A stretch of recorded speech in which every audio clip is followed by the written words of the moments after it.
Right then. I've done it again.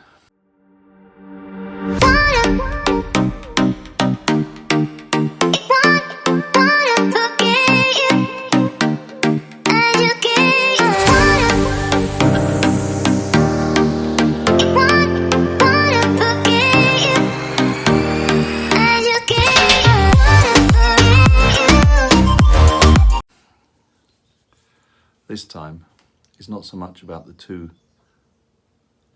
quite funny mistakes I made while building the second flip-top workbench. It's more about the fact that out of 2 hours and 40 minutes of video, I have 13 seconds left. And that's because as I was editing, I got rid of them from the phone, put them on the iPad, and then of course, as I got rid of them from the phone, they synced with the cloud, iCloud, and got rid of them from the iPad. Software I was using to edit was iShot.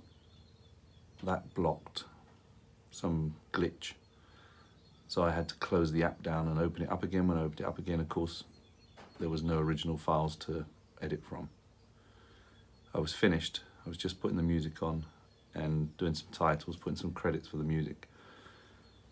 And I'd done 2 different videos. One was the short version, one was the long version for anyone who wanted to really follow it step by step. So I'm gutted and annoyed with myself. I think that was like on and off 3 weekends of filming. So, not to be deterred,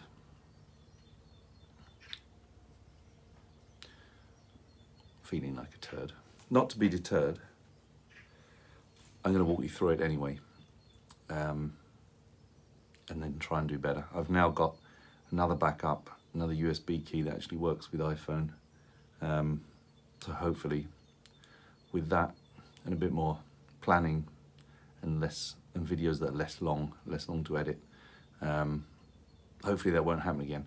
So annoyed. But anyway, here we are. So we have the bandsaw. That's the Basel 1, Schepach Basel 1. Bandsaw down there. And then the drill press on top. Obviously the flip top.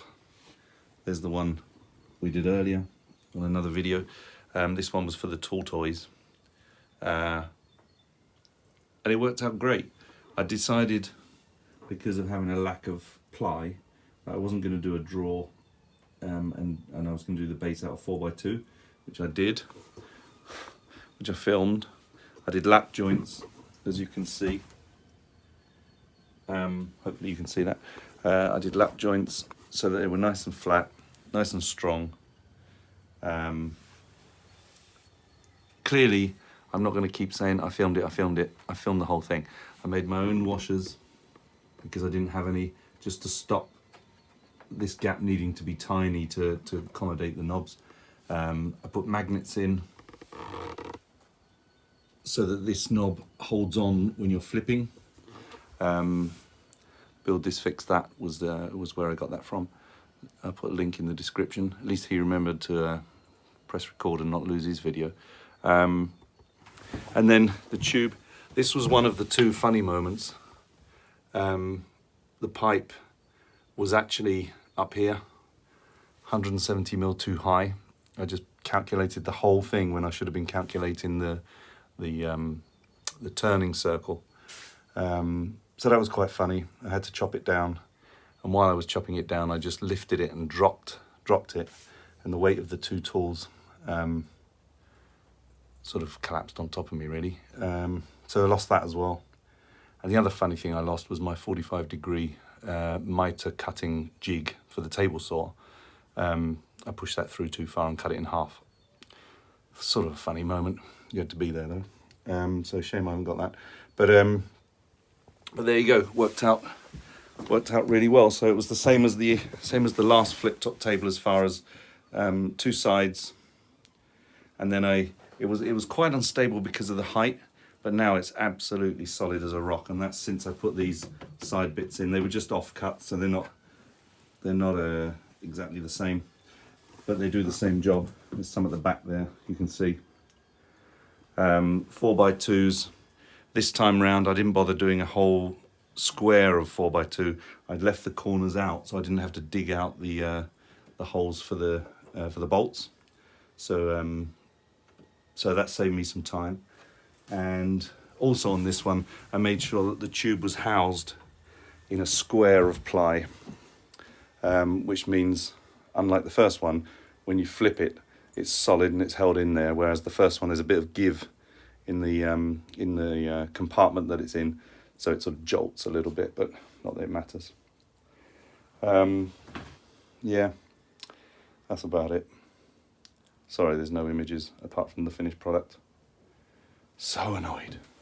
Anyway, there's a whole list of new videos coming up, including tips and tricks, not only that I've used and found originally, but some that I've gone and sourced now, so that I can sort of run through quick fire on tips and tricks, and hopefully pull everyone's together, or at least a lot together, so there's an open sourced area to go to find out all the tips and tricks everyone's using. Yeah, so the part 3 of the bedside cabinet will be the install. I'm filming that next week, and there's just a whole list of fun stuff to do. Now the weather's getting better. It'll be a lot easier cutting outside, etc. So we'll see you on the next one. Oh, plus the 750 subscriber actually hit 800 this morning, so that's great. Thank you very much to everyone who subscribed. If you haven't, please do. And 750 subscriber, now 800, will be, the giveaway will be as soon as possible. Hopefully I don't screw that up. So, as usual, I screw up so you don't have to. Be careful when you're editing. It occurs to me that the least I could do is show you it working.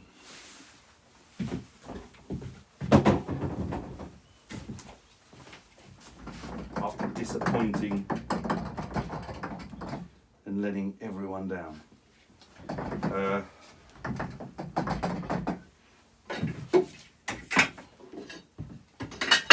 I know you know what a flip top table does, but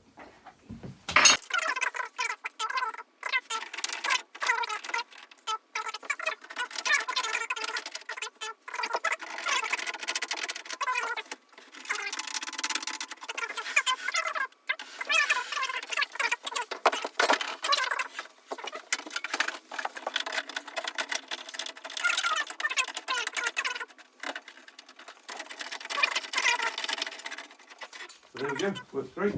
So, well worth doing. Sits in here, of course, with the other one, and then below where you're sitting is the main 8-foot long workbench, as I've said before, on wheels. So table saw at one end, miter saw fits in here, it's down there, it goes up here when needed, and that 8x4 feet workbench can still turn, but can still turn